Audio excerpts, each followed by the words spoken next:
Today is National Therapy Animal Day, a day dedicated to celebrating all therapy animals, including dogs, cats, and even rabbits. This is Mr. Bojangles right here. Oh, check him out. To tell us more about the impact therapy animals have on us all, we've brought in the entire crew from Faithful Paws Pet Therapy. We have Lynn, we have Jay, and we have Dr. Webb. Also, we're affectionately calling Marty this morning. Marty, thank you all for coming in. We do appreciate it.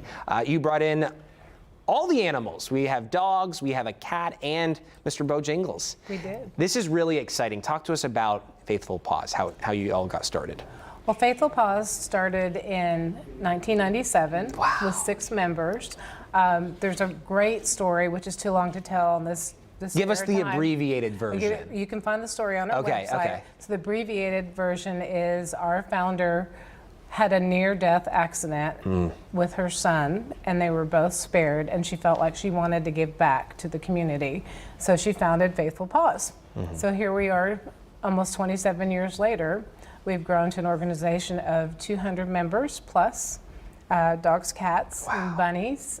Some people have several dogs in the program, and the resounding thing we hear from people is, I want to give back because I have had something in my life that's made an impact. That change, Or I have been on a visit and I've known I was meant to be there to help somebody who needed me that day. Wow, that's really incredible. So. And at that change, at the center of this is an animal and a human. Right.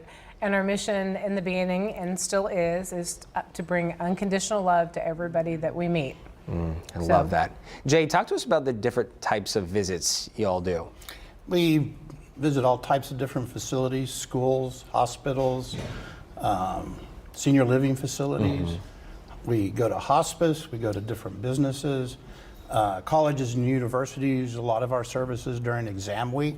Oh yeah, that's stress, right? I'd like to think that wherever there's stress, stress relief is needed, and that our pet therapy teams can provide that stress relief. I love that. And of course, depending on the environment, the reaction might be a little different. But talk to us about how people light up when they see you come through the doors with an animal. Well, quite often when we arrive at a facility, the first thing you hear is, the dogs are here.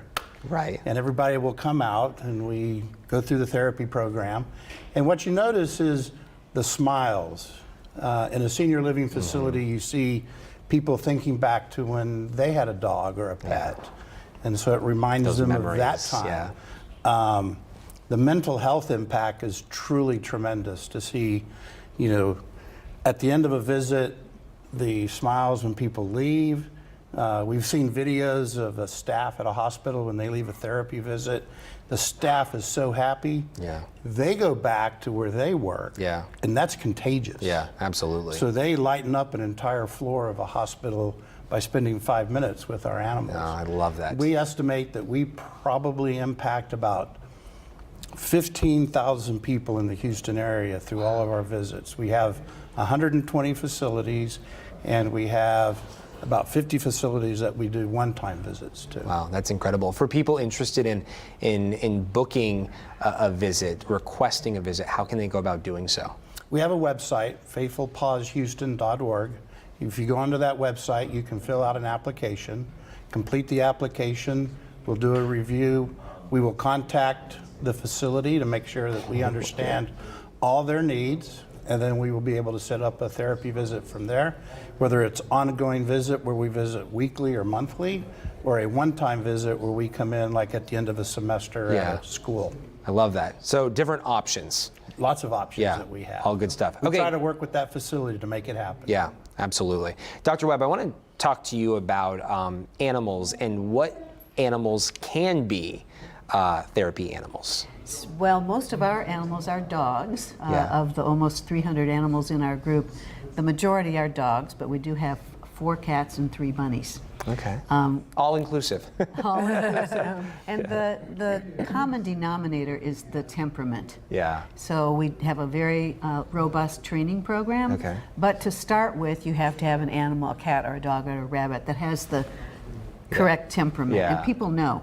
when people tell you about their animal and you say, well, would your animal be a good therapy pet? And people know immediately. Right. Yes. That's a yes or a no, right? It's a hard There's yes no or a thinking hard about no. that one. Right. Exactly. Yeah. Exactly. But what they have in common, look besides at the it. temperament, we have breeds of every kind, a lot of purebreds, many mixed Yeah. breeds, every size, shape, and color you can imagine, but all with that heart of service with their human owner. I love that.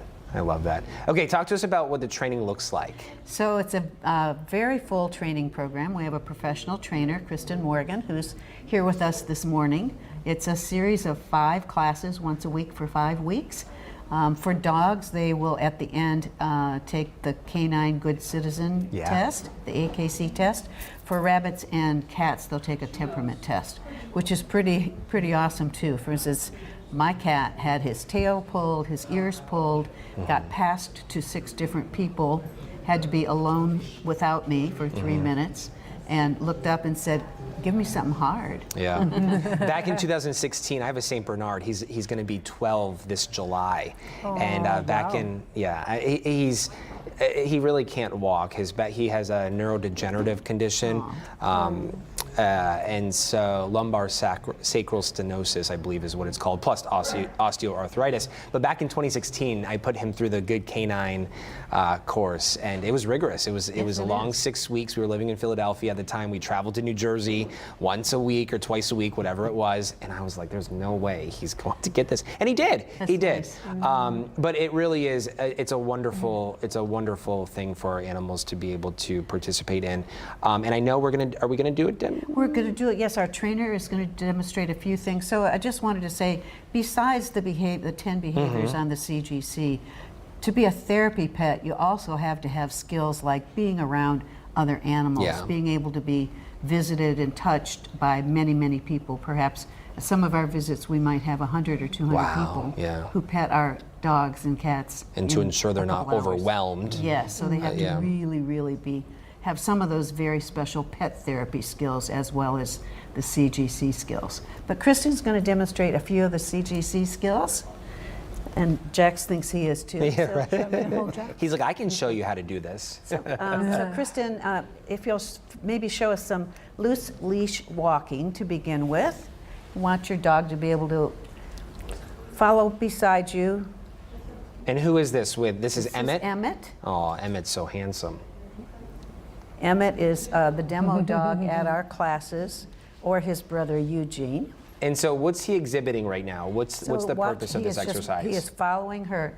Okay. She's not having to give him any commands. He's watching her and following her. And watching now all she's the going other to dogs. demonstrate touch, which is a good thing for a dog to know for recall. All she has to do is put her hand down. He will follow her hand and come in touch with his nose. Another important skill for a therapy dog to know is watch me.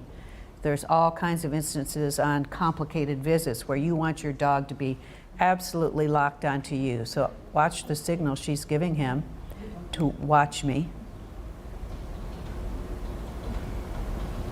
And he will do that regardless of what the extenuating circumstances are.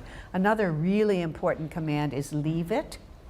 So she's got a very delectable treat in her hand, and she's telling him leave it. If you'll notice, he's not even looking at it. Yeah. And that he would love to have that treat. I'm sure. Very nice. Thank you, Kristen. That's really incredible. The leave it's probably the most important command because there can be things on the floor that the dogs very shouldn't tempting, eat. yeah. Very tempting, and Talk to us about people looking to get their pet certified or to get involved in the work that you do. How can they go about doing so? They go to our website. There's an application. It will ask you a lot about your pet, why you want to get involved, a little bit of the history, and then Lynn will give you a call and interview you to see if it feels like it's a good fit. Yeah. And then get you signed up for our next class or the class after that. The classes fill rather quickly. Yeah. And we're currently completing a class, and the next class will start in June. Okay, so you have some time to get prepared, but you want to sign up almost immediately to make sure that you do have a spot. Yeah, faithfulpawshouston.org. Okay, and we'll make that very easy for you. We'll Thank put all you. that information inside this article on our website, clicktohouston.com. Jay, thank you very much for everybody coming in this morning. Lynn and Dr. Webb also, and all of the four-legged friends you brought with you, including Mr. Bojingles, who I think is still with us. Yes, he is. He's napping. He's napping. He's sleeping through this segment. Thank you again all very much. Thank you. Thanks for having us.